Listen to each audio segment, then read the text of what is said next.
আসসালামু আলাইকুম। Welcome to hello learning. শুরু করছি আজকের পর্ব। আজকের পর্বে আমরা আলোচনা করব 18তম নিবন্ধন ভাইবা প্রস্তুতি সিরিজের ২য় পর্ব। তো এই পর্বে আমরা আলোচনা করব যে যারা উদ্ভিদ বিজ্ঞান এবং প্রাণীবিজ্ঞান অথবা শুধু জীববিজ্ঞানের ভাইভায় অংশগ্রহণ করবেন 18তম নিবন্ধনে তাদের জন্য ভিডিওটি অত্যন্ত গুরুত্বপূর্ণ হতে যাচ্ছে।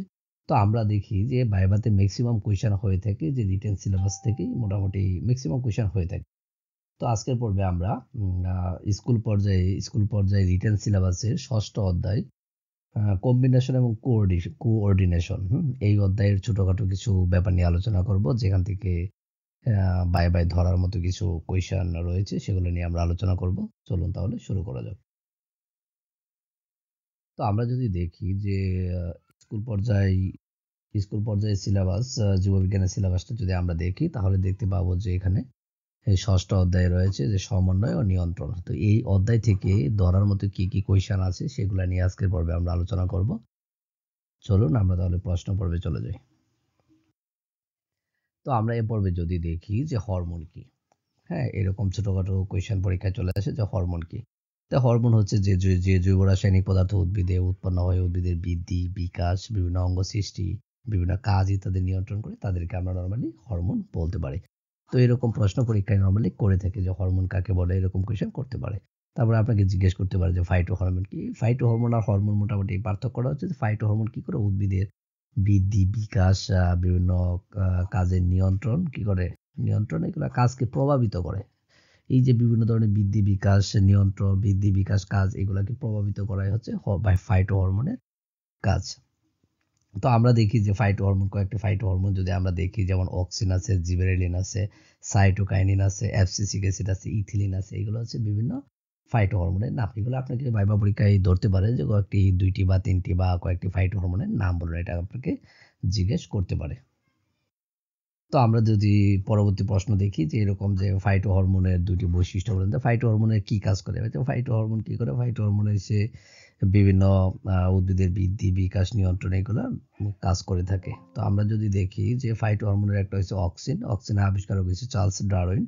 তো অক্সিন কি করে, শাখা কলমে মূল গজাতে সাহায্য করে, ফলের অকাল ঝরে পড়া রোধ করে, তারপরে হচ্ছে অবিশ্রবণ, শ্বসন ক্রিয়ার বিপাক হার ইত্যাদি নিয়ন্ত্রণে অক্সিন সহযোগিতা করে। তারপরে আছে জিবেরেলিন। জিবেরেলিন কাণ্ডের বৃদ্ধি ঘটাতে সাহায্য করে, বীজের সুপ্ত অবস্থা দৈর্ঘ্য কমায়। তো এগুলো মূলত ওদের কাজ, বিভিন্ন ফাইটো হরমোনের কাজ। তো phyto hormone auxin, gibberellin, cytokinin, এদের প্রত্যেকটি কাজ এবং বৈশিষ্ট্যগুলো একটু দেখে যাবেন আর কি পরীক্ষার আগে। তো আমরা দেখি যে এই যে প্রাণী হরমোন, তো বিভিন্ন প্রাণী হরমোন রয়েছে। প্রাণী হরমোনের মধ্যে রয়েছে যে আমরা জানি যে বিভিন্ন গ্ল্যান্ড রয়েছে, যে গ্ল্যান্ড থেকে বিভিন্ন হরমোন নিঃসৃত হয়। যেমন পিটুইটারি গ্ল্যান্ড থেকে নিঃসৃত হয় growth hormone, thyroid stimulating hormone, follicle stimulating hormone, oxytocin ইত্যাদি হরমোন নির্গত হয়।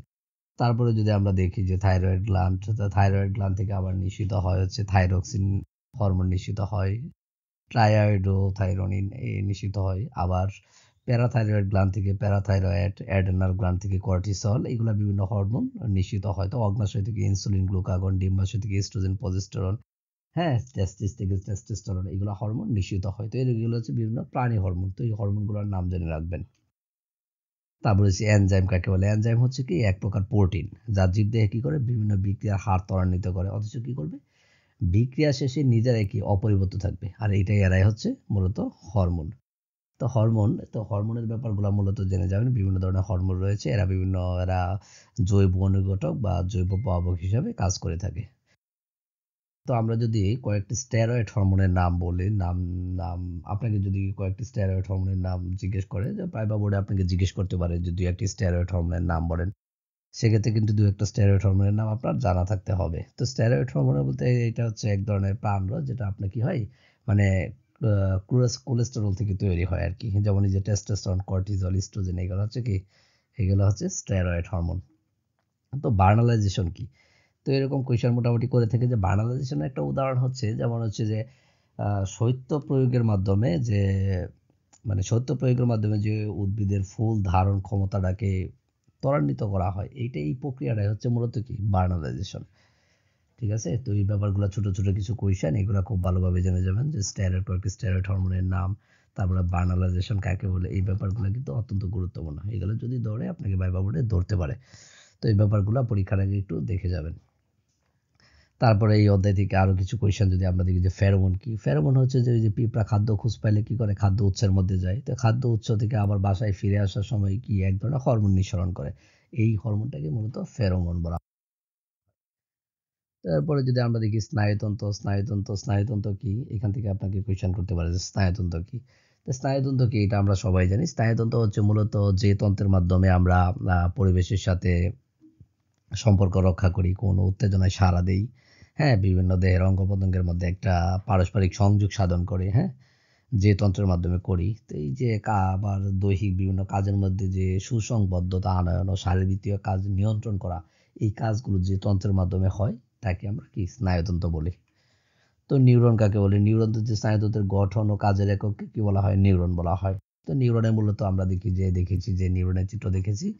তো নিউরনের মধ্যে আমরা দেখেছি নিউরনের প্রধানত দুইটা অংশ থাকে, একটা হচ্ছে সেল বডি থাকে, একটা হচ্ছে সেল বডি, একটা হচ্ছে সেল বডি থাকে, আর একটা হচ্ছে প্রলম্বিত অংশ বা নিউরাইট থাকে।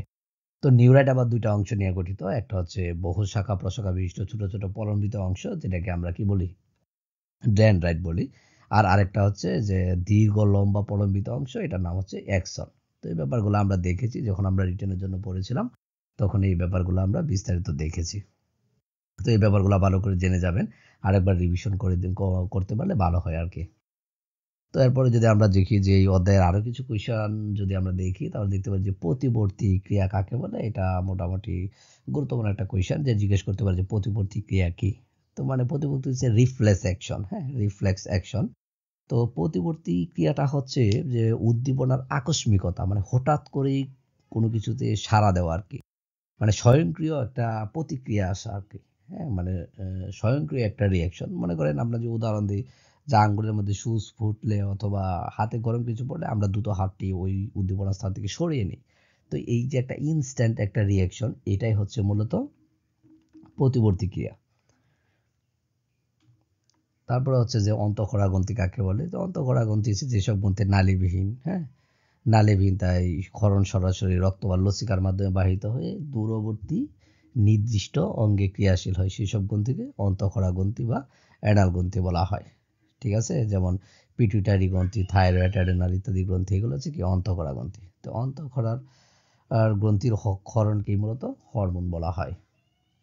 তো অক্সিনের আবিষ্কারককে আমরা জানি যে অক্সিনের আবিষ্কারক হয়েছে চার্লস ডারউইন। ঠিক আছে, এই ব্যাপারগুলো মূলত একটু একটু ডিপলি জেনে যাবেন, যে খুবই বেসিক কোয়েশ্চেন করে। তারপর এই যে এই ব্যাপারগুলো যেহেতু আপনার সিলেবাসের অন্তর্ভুক্ত, সেহেতু এগুলো জানা উচিত। যে পিটুইটারি গ্রন্থিকে প্রভুগ্রন্থি বলা হয়, ব্যাপারগুলো জেনে যাবেন। তো অন্তঃক্ষরা ও বহিঃক্ষরা গ্রন্থির মধ্যে দুইটা পার্থক্য, এটা আপনাকে জিজ্ঞেস করতে পারে, এই ব্যাপারগুলোও জেনে যাবেন।